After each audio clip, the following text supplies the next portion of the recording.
नमस्कार। कभी सोचा है कि किसी देश की पूरी कहानी को समझने के लिए कभी-कभी सिर्फ एक महीने को देखना ही काफी होता है?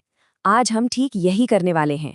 हम अगस्त 2025 के एक स्नैपशॉट के जरिए भारत की धड़कन को महसूस करने की कोशिश करेंगे, अर्थव्यवस्था के नंबरों से लेकर हमारी संस्कृति की हलचल तक। तो सवाल यही उठता है कि आप एक महीने को कैसे मापते हैं? क्या दिनों में या फिर उन घटनाओं में जो उसे एक शक्ल देती हैं? इस पूरे विश्लेषण में हम इसे उन आंकड़ों, उन मील के पत्थरों और उन कहानियों में मापेंगे जो मिलकर एक राष्ट्र के सफर की दास्तान सुनाते हैं। चलिए शुरुआत करते हैं इस एक नंबर से, 19.47 बिलियन। ये सिर्फ एक आंकड़ा नहीं है, ये जुलाई 2025 में भारत में हुए यूपीआई ट्रांजैक्शंस की गिनती है। सोचिए, ये नंबर दिखाता है कि देश की डिजिटल इकोनॉमी किस रफ्तार से दौड़ रही है। और यकीन मानिए, ये तो बस एक शुरुआत है। तो उसी डिजिटल रफ्तार को और अच्छे से समझने के लिए चलिए अपने पहले सेक्शन में चलते हैं, आर्थिक इंजन। यहाँ हम कुछ और नंबर्स पर नजर डालेंगे जो हमें देश के फाइनेंशियल हेल्थ की एक क्लियर पिक्चर देंगे। तो इकोनॉमी की सेहत कैसी है, इसकी तस्वीर दो बड़े आंकड़ों से काफी साफ हो जाती है। एक तरफ जुलाई का जीएसटी कलेक्शन, वो रहा 1.96 लाख करोड़ रुपए के बहुत ही मजबूत लेवल पर। और दूसरी तरफ फिच रेटिंग्स ने वित्त वर्ष 26 के लिए भारत की जीडीपी ग्रोथ का जो अनुमान है उसे 6.3% पर बनाए रखा है। ये एक स्थिर भविष्य की तरफ इशारा करता है। अर्थव्यवस्था का एक और दिलचस्प पहलू हमें आसमान में दिखाई दे रहा है। वर्ल्ड एयर ट्रांसपोर्ट स्टैटिस्टिक्स के मुताबिक भारत अब दुनिया का 5वां सबसे बड़ा एविएशन मार्केट बन चुका है। इसका मतलब सिर्फ ज्यादा फ्लाइट्स नहीं है, बल्कि इसका मतलब है बढ़ती हुई कनेक्टिविटी, बढ़ता व्यापार और तेज आर्थिक विकास। और ये जो डिजिटल क्रांति है ना, वो जमीन पर भी पूरी रफ्तार से जारी है। इनकम टैक्स डिपार्टमेंट ने एलटीआई माइंट्री को पैन 2.0 प्रोजेक्ट के लिए 792 करोड़ रुपए का एक बहुत बड़ा कॉन्ट्रैक्ट दिया है। ये देश के पूरे फाइनेंशियल सिस्टम को और मॉडर्न बनाने की दिशा में एक बहुत जरूरी कदम है। देखिए, अर्थव्यवस्था को ताकत देने वाली यही टेक्नोलॉजी हमें भविष्य की ओर ले जाती है। तो हमारे अगले सेक्शन में हम यही देखेंगे कि साइंस और टेक्नोलॉजी के मोर्चे पर वो कौन सी प्रोग्रेस हो रही है जो हमारे आने वाले कल को एक नई शक्ल दे रही है। जरा इस नंबर पर गौर कीजिए, $6 बिलियन। ये गूगल का वो जबरदस्त इन्वेस्टमेंट है जिससे विशाखापट्टनम में एशिया का सबसे बड़ा डेटा सेंटर बनने जा रहा है।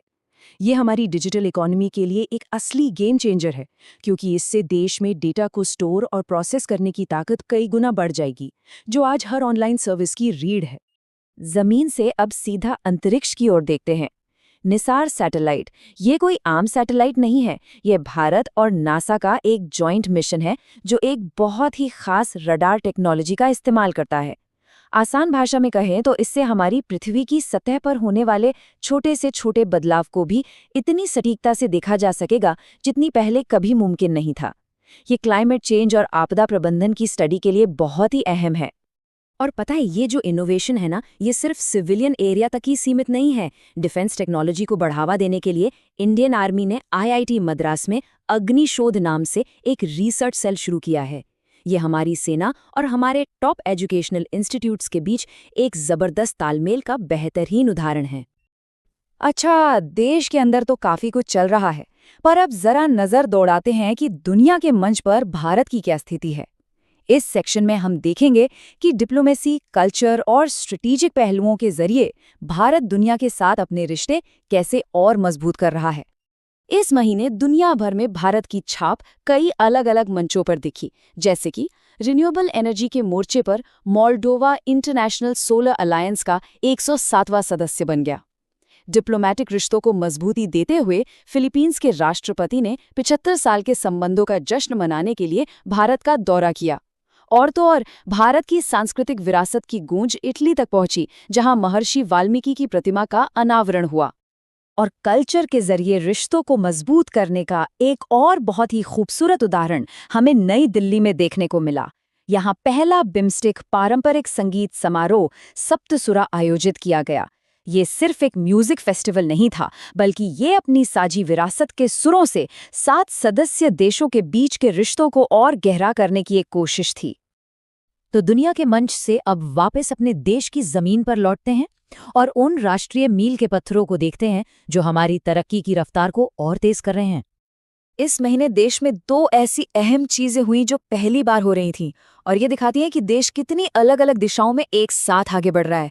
एक तरफ दीनदयाल पोर्ट पर भारत के पहले make in India green hydrogen plant की शुरुआत हुई, तो वहीं दूसरी तरफ हैदराबाद में देश की पहली फीफा टैलेंट अकेडमी ने युवा प्रतिभाओं के लिए अपने दरवाजे खोल दिए।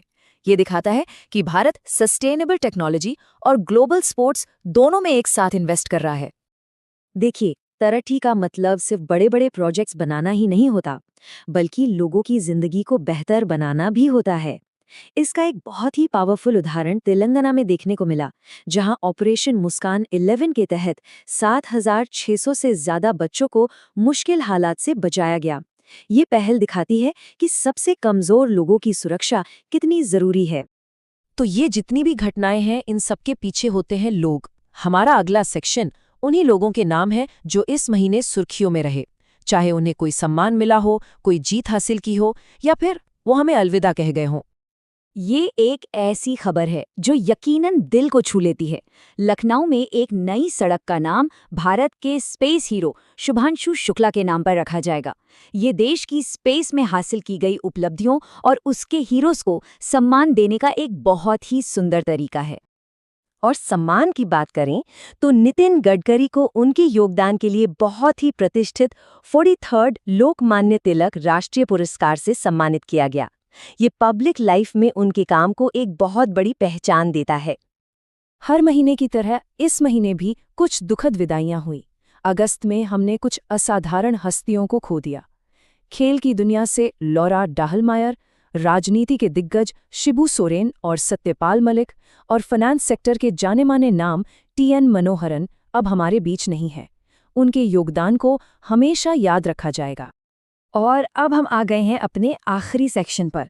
इसमें हम देखेंगे कि कैसे ये महीना हमारे अतीत को याद करने और आज की उपलब्धियों का जश्न मनाने दोनों का एक संगम था। कभी-कभी एक ही तारीख, एक ही दिन किसी देश की दोहरी पहचान को सामने रख देता है। 7 अगस्त इसका सबसे बेहतरीन उदाहरण है। इसी एक दिन हम राष्ट्रीय हथकरघा दिवस मनाते हैं, जो हमारे पारंपरिक क्राफ्ट और स्वदेशी आंदोलन को सम्मान देता है। और इसी दिन हम राष्ट्रीय भाला फेंक दिवस भी मनाते हैं, जो एक ऐतिहासिक ओलंपिक गोल्ड मेडल की मॉडर्न जीत का जश्न है। वाकई अतीत और वर्तमान का एक अद्भुत संगम।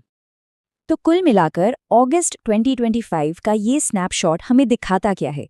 ये हमें दिखाता है एक तेजी से दौड़ता हुआ आर्थिक इंजन, साइंस और टेक्नोलॉजी में लगाई जा रही साहसिक छलांगे, दुनिया के मंच पर बढ़ता हुआ प्रभाव, और सबसे बढ़कर एक ऐसा राष्ट्र जो अपना भविष्य तो बना रहा है, लेकिन अपनी जड़ों का सम्मान करना नहीं भूलता। तो हम इसी सवाल के साथ इसे खत्म करते हैं। विकास, इनोवेशन और अपनी जड़ों को याद रखना, ये तो थी इस महीने की कहानी। अब सोचने वाली बात ये है कि आने वाले महीने का स्नैपशॉट इस राष्ट्र के लगातार चल रहे सफर के बारे में और क्या नए खुलासे करेगा।